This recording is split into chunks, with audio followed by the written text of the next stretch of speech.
Hey guys, and it's time for the full review of the Redmi Note 7. So I've been using this phone from almost a week and can say that yes, this is the most perfect phone you can grab right now. Alright, so from display to performance, I'm gonna cover everything in this video. Make sure to hit that like and subscribe button. So starting things with the looks and design, cause this is the first thing anyone notice before purchasing a phone. This thing comes with a gradient look and there's glass panel which looks really gorgeous. And this one I'm using is fantasy blue. There is also another color option available which is rose gold. It also looks dang good. And Xiaomi is also planning to introduce some solid color options, but I would choose gradients over solid. They look unique and interesting. On front there's 6.3 inches panel and there's U notch, but I personally prefer the water drop notches over the U notch. And that's my personal opinion, you can have yours also. And that display is amazing, it's on par with the Samsung Galaxy M20. And both these phones have the brightest display in this price segment. If you want to use your Redmi Note 7 outside, I mean in the outdoor lighting conditions like sunlight, you can easily see the contents. There is no problem in this. It's a great display.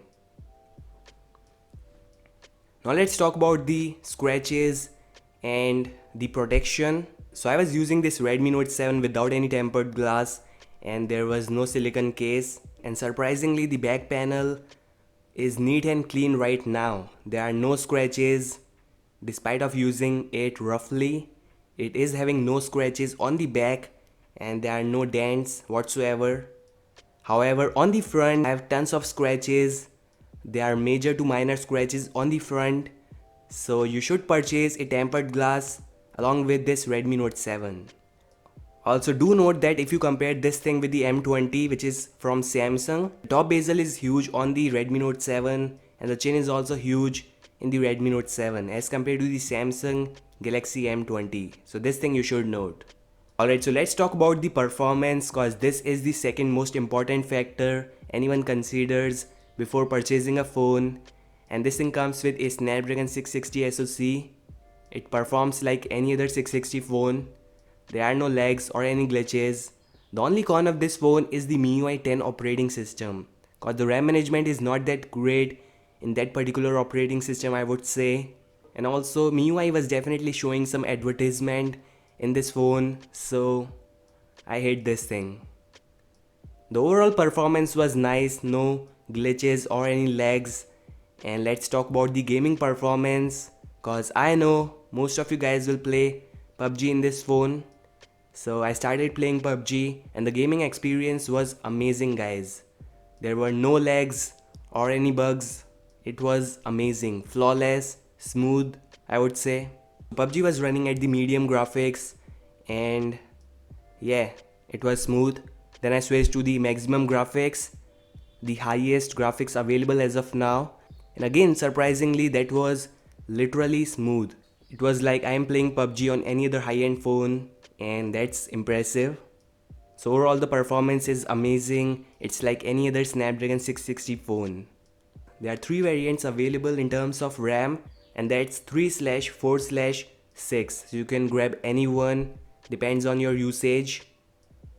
Alright, so now let's talk about the cameras, cause this is the third most important factor anyone considers before purchasing a phone. There's 48 plus 5 megapixel sensor on the rear panel, and the secondary is the depth lens, which I don't really care cause it's useless. You can do this thing with a single camera also, so that's useless for me. I don't know if this thing is having fake 48 megapixel sensor or not, but this thing is capable of taking some amazing shots. And I can say that yes, this is the most amazing camera phone in this price segment. The Redmi Note 7 can take beautiful images on the daylight and you can see the image quality. I also compared the normal shot versus a pro mode that is 48 megapixel shot, and there were not huge differences, I would say, cause it was almost same. However, there was definitely differences in terms of the size, like the 48 megapixel shot was almost 12 MB while the normal shot was of 3.7 MB. So that is the difference, guys.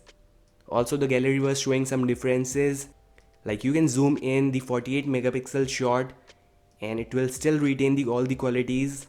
That's nice.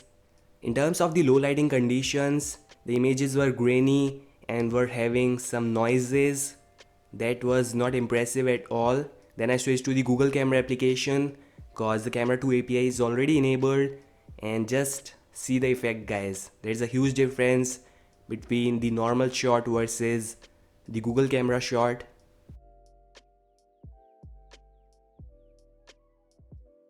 The Selfie Sniper is also amazing. If you compare the Selfie Sniper of the Redmi Note 7 versus the Samsung Galaxy M20, the Redmi Note 7 was having amazing quality and there were details in this image. So that is nice. Alright, so let's talk about the battery.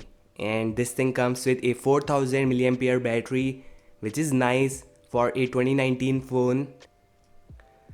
I know everyone is going 5000 mAh, but even 4000 is fine. And it do supports quick charge 4.0, which is nice, but the only con is Xiaomi has not included any fast charger in this box. So that is a huge con guys. That's not so impressive from Xiaomi.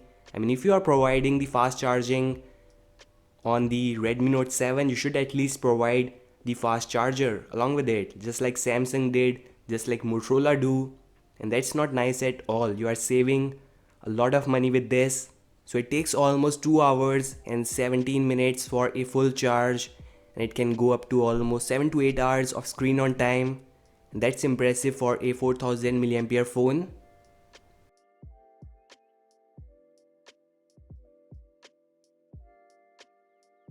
Now let's talk about the things you guys were asking, if we can play the PUBG in full screen mode or not. There's definitely an option in the settings to enable the full screen mode for a particular application, but this thing was not forcing PUBG to play in full screen.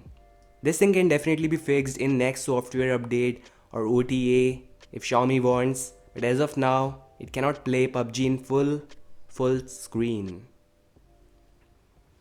Next is about the speakers and the headphone jack output. So it was amazing. It was just like the Mi A1, which is having an amazing speaker and output. So that was nice. There is also an IR blaster on the top, which works absolutely fine. You can use it for fun, like opening and closing TVs in the McDonald's or Pizza Hut, anywhere you want. Alright, so overall this is an impressive phone. I would say it's a perfect phone you can grab right now. I mean, in this price segment, it is the most perfect phone with a perfect SoC. There's perfect cameras and display is also nice. It looks nice. There's glass panel with gradient finish. The only con is that there's MIUI 10 operating system, which I don't really like because of the RAM management issue, and there's also advertisement. The next con is that Xiaomi has not included the fast charger, which is not nice from Xiaomi. The low light images are not that great. So that's all guys, thanks for watching this video. I would really appreciate if you hit that like and subscribe button. I'll meet you in the next one, and peace out.